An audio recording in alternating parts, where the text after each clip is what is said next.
السلام علیکم ناظرین، میں ہوں آپ کا میزبان طارق رانا۔ ناظرین، پاکستان کی تاریخ کے اس وقت جو الیکشن ہوئے ہیں اس کو عام فہم میں کہا جا رہا ہے کہ یہ متنازع ترین الیکشن ہے۔ ان کا کیا امپیکٹ پڑے گا پاکستان کی سیاست پر، پاکستان پر اور بین الاقوامی دنیا پر؟ ہمارے ساتھ اس وقت اسٹوڈیو میں موجود ہیں امان اللہ خان صاحب، سینئر جرنلسٹ ہیں اور پاکستان کی اس وقت جو موجودہ سیاسی سمجھ بوجھ ہے اس کے ماہر سمجھے جاتے ہیں، ایکسپرٹ ہیں۔ ہم ان سے رائے لیتے ہیں کہ اس حوالے سے ان کی کیا رائے ہے۔ جی السلام علیکم۔ شکریہ امان اللہ خان صاحب۔ طارق رانا، آپ نے سوال کر لیے جو کرنے ہیں مجھ سے۔ جی خان صاحب، اس میں آگے گنجائش نہیں ہے میرے پاس۔ جی دیکھیں، آپ نے پھر الیکشن کی بات کی ہے۔ جی یہ الیکشن ایسے الیکشن ہے جو پوری قوم کے لیے ایک ناسور بن چکے ہیں جی، اور پچھلے 72 گھنٹوں کے اندر پوری قوم جو ہے مخمصے کا شکار ہو چکی ہے، پریشان ہے کہ یار یہ کیا ہو رہا ہے، یعنی کہ 72 گھنٹے تک تو نتائج جو ہے وہ کمپلیٹ نہیں ہو سکے۔ یہ کس کی ناکامی ہے؟ جی یہ الیکشن کمیشن کی ناکامی ہے یا جو نگران بٹھائے ہوئے ہیں جنہوں نے ہمارے سمجھ لے کہ جو عرصہ انہوں نے گزارا ہے اس عرصے کے اندر ہمارا اربوں روپے کا نقصان کر دیا ہے۔ جی میں کہوں گا یہ قومی مجرم ہے۔ یہ وزیر اعظم اور وزیر اعلیٰ جو ہے ان کو قومی مجرم ڈکلیئر کیا ہے۔ جی انہوں نے ان الیکشن کے اوپر توجہ کیوں نہیں دی؟ ان کی ذمہ داری تھی۔ اور آج کہاں ہے خان صاحب؟ یہ نہیں، آج کی بات تو ہے، لازمی ہے کہ وہ کل کے بعد نظر نہیں آئیں گے۔ جی کل کے بعد ان کی ذمہ داری نہیں ہے نا اگلے معاملات میں۔ جی لیکن میرا کہنے کا مقصد ہے کہ جن کی ذمہ داری تھی اس میں الیکشن کمیشن، نگران وزیر اعظم، نگران وزیر اعلیٰ تمام اور ہماری اسٹیبلشمنٹ کے تمام پرزے، جن کی ذمہ داری تھی ان انتخابات کو اچھے انداز میں کروانا۔ کیوں؟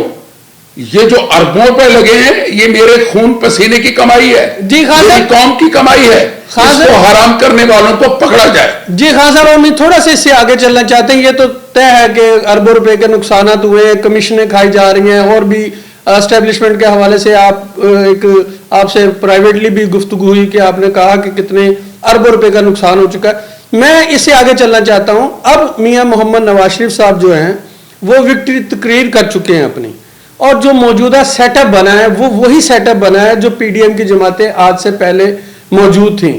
تو ہم تو وہیں آ کر کھڑے ہو گئے، اسی دوراہے پر آ کر کھڑے ہو گئے جہاں سے ہم چلے تھے الیکشن کروانے کے لیے۔ تو کیا اس کا ہمیں کیا فائدہ ملے گا؟ رانا صاحب، فائدہ جو ہے نا وہ تو پاکستان کے مقدر میں نے دیکھا ہی نہیں۔ میری عمر کے حساب سے نقصان ہی دیکھا ہے میں نے۔ دیکھیں، یہ جو کھیل اب کھیلا جا رہا ہے الیکشن کے بعد ایوان کے اندر اکثریت ہونے کا اور اکثریت بنانے کا، یہ میری نظر میں ایک تماشا ہے۔ جی، تماشا یوں ہے کہ الیکشن کے دن شام کو جب یہ تمام معاملہ سامنے آ رہے تھے تو میاں صاحب اپنے ساتھیوں کو چھوڑ کر چپکے سے چلے گئے۔ جی نہ جانے ان کو کہاں سے کوئی فون آ گیا۔ جی فون کیا اطلاع ہوئی کہ لوگ دیکھتے رہے میاں صاحب گھر چلے گئے۔ جی، ان کے بعد آستے آستے ان کے ساتھی بھی نکل گئے۔ اب صورتحال یہ ہے کہ ہماری نظر میں میاں صاحبان کو اس جو متنازع معاملات ہیں ان کا علم پہلے تھا۔ جی ٹھیک ہے، زرداری کو بھی تھا، ان سب کو تھا، لیکن یہ کیوں مجبور تھے؟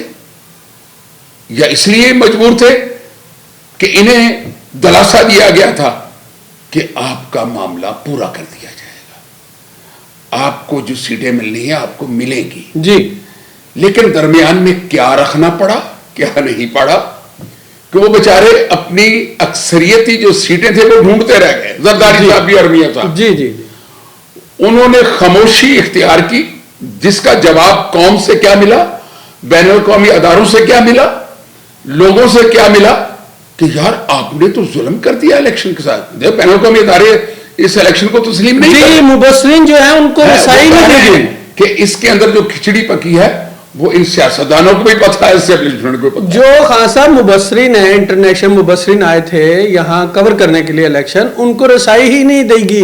دوسری بات یہ ہے رسائی کو چھوڑیں، بات جو جہاں تک ہے نا، جی یہ جو کھیل کھیلا گیا ہے نا، اس کی گیند جو ہے نا ان سارے کھلاڑیوں کے پاس ہے۔